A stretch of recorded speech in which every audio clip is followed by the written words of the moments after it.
I tell you to shoot this bullet, and Nigerians shall face you. I dare you to shoot this bullet. You cannot come and go back to your station.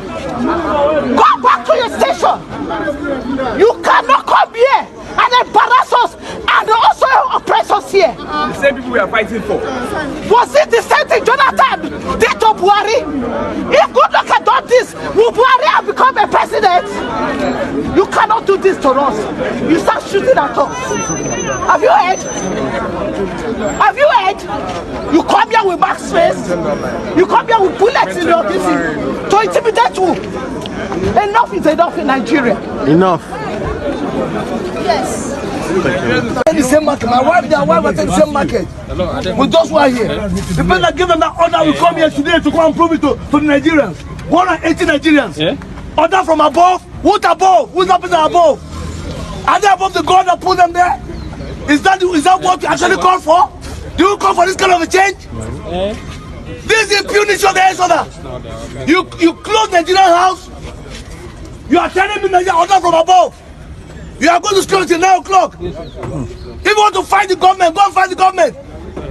You want to fight democracy, it's not the government. They are not telling us. After the department, they couldn't tell us who the department actually came from. They only say order from above.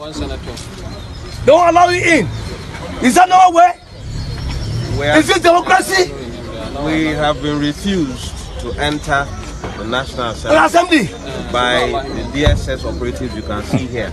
We are waiting for the rest of our colleagues to come, and we will see how many of us they want to kill. Yes! How many Nigerians they want to kill. We have told them this number of men is not enough. They should go and bring more magazines and more men to stop us from entering the symbol of Nigeria's democracy. This is Nigerian house! This is something we raised an alarm about yesterday.